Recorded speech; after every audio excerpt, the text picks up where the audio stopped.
اگر میں یہاں اس کی ہیروز ہی نہ پوچھوں تو یہاں سب شرمندہ ہو جائیں گے.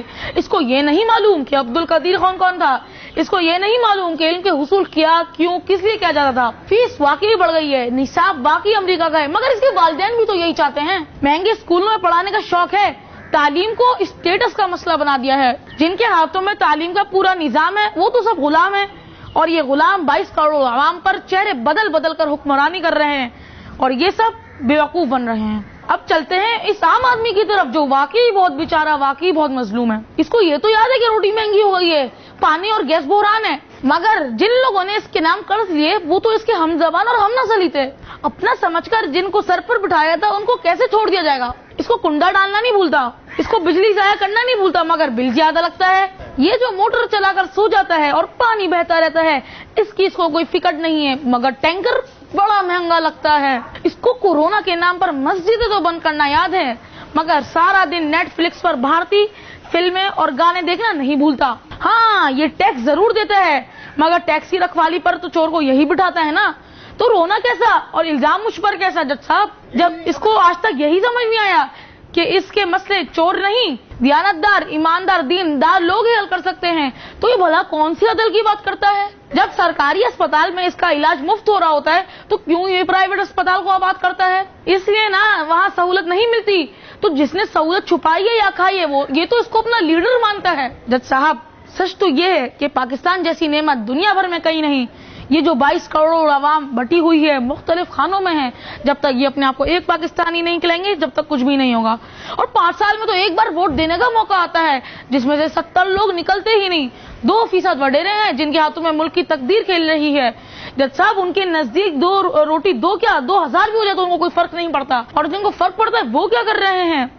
یاد رکھو, یہ ظلم میرا پیدا کردہ نہیں, تمہارا اپنا پیدا کردہ ہے. تمہیں پہلے سوچنا ہوگا کہ تم نے پاکستان کو کیا دیا ہے. میں نے تمہیں شناخت دی, پہچان دی, نام دیا, ورنہ دیکھ لو پڑوس ملک میں کیا ہو رہا ہے. یہ جو نعرہ تم لگاتے ہو پاکستان کا مطلب کیا, کبھی سوچا اس کا کیا مطلب ہے اور تم کیا کر رہے ہو؟ بس جج صاحب, مجھے یہی کہنا تھا, باقی فیصلہ آپ کے ہاتھ میں. پاکستان کی جانب سے جو صفائی پیش کی گئی ہے اس پر عوام اپنے کیا احساسات رکھتی ہے؟ میں جن چیزوں کو معمولی سمجھ کر رہا تھا وہ میرے وطن کی جڑوں کو کھوکھلا کرنے کا ذریعہ بنی ہے. افسوس. واقعی جج صاحب میں بہت زیادہ خود غرض ہو گیا تھا. جج صاحب, اس وطن کی عزت ہی میری عزت ہے, میں اس وطن کی سربلندی کے لیے کام کروں گا. جج صاحب, مجھے افسوس ہو رہا ہے کہ میں بہت شرمندہ ہوں. مجھے اپنی غلطی کا احساس ہو گیا ہے. اب میں اور میری نسلیں اس پاکستان کو کبھی بھی چوروں کے حوالے نہیں کریں گی. گواہان کے بیانات اور ملزم پاکستان کے وضاحتی بیان کے بعد فاضل عدالت اس نتیجے پر پہنچی ہے کہ اصل قصوروار یہ عوام ہے. معاشرے کا ہر طبقہ اپنے آپ کو معصوم قرار دیتا ہے. خود لٹیروں کو ملک کا رکھوالا بنا کر ایک اچھے نظام کی امید لگائے بیٹھتے ہیں. نیم کا بیج بو کر آم کے پھل کی توقع نہیں کی جا سکتی. عدالت ملزم پاکستان کو بے قصور سمجھتی ہے اور اس کیس سے باعزت طور پر بری کرتی ہے. نیز عدالت عوام کو متنبہ کرتی ہے کہ اپنے درمیان فرقہ واریت اور لسانیت کو اپنی صفوں میں سے نکالیں اور ایماندار دیانتدار قیادت کو منتخب کر کے اپنے ذمہ دار شہری ہونے کا ثبوت دیں. چونکہ خدا نے آج تک اس قوم کی حالت نہیں بدلی, نہ ہو جس کو خیال آپ اپنی حالت کے بدلنے کا. پاکستان زندہ آباد. Two major nations, the Hindus and Muslims. 100 millions of Muslims cannot be characterized as a minority. We are 70 millions in the northwestern and northeastern zones of India. We constitute a majority of 70% against the caste Hindus in these homelands of ours. We want the division of India into Hindustan and Pakistan. یہ ہے اسلامی جمہوریہ پاکستان. لاکھوں انسانوں کی قربانیوں کے بعد وجود میں آنے والا ملک. جس نے پاکستان بناؤ, جس نے پاکستان بناؤ, سارے ایک ہو جاؤ, جشن پاکستان مناؤ, آؤ بھرے نفرت کے گھاؤ, جشن پاکستان مناؤ.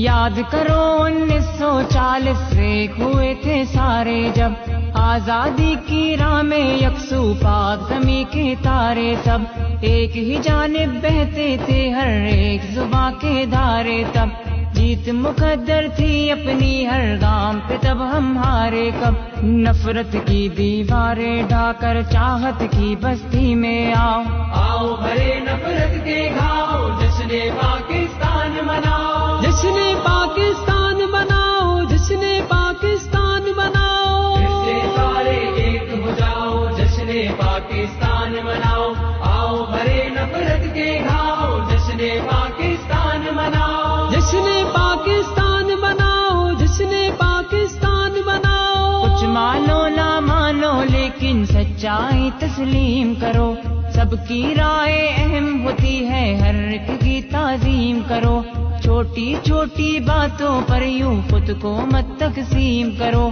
مت بھولو 71 کو، ہر صوبے کی تکریم کرو، آج بھی رشتہ رہتا ہے 2 لخت ہونے کا کاری گھاؤ، آؤ بھرے نفرت کے گھاؤ، جشن پاکستان مناؤ، جشن پاکستان مناؤ، جشن پاکستان مناؤ، پھر سے سارے ایک ہو جاؤ، جشن پاکستان مناؤ، آؤ بھرے نفرت کے گھاؤ، جشن پاکستان مناؤ، جشن پاکستان مناؤ، جشن پاکستان مناؤ۔ سازش وادش ٹھیک مگر ہم خود بھی اپنے ساتھ نہیں، ایک رستے کے راہی ہے ہم پر ہاتھوں میں ہاتھ نہیں، دیس ہمارا ہے گھر بھائی، رستہ یا فٹ پاتھ نہیں، پاکستانی ہے ہم سب در جسوند پیٹر ناتھ نہیں، اپنے اپنے رنگ بلا دو بس پاکستانی کہلاؤ، آؤ بھرے نفرت کے گھاؤ، جشن پاکستان مناؤ، جشن پاکستان مناؤ، جشن پاکستان مناؤ، پھر سے سارے ایک ہو جاؤ، جشن پاکستان مناؤ، آؤ بھرے نفرت کے گھاؤ، جشن پاکستان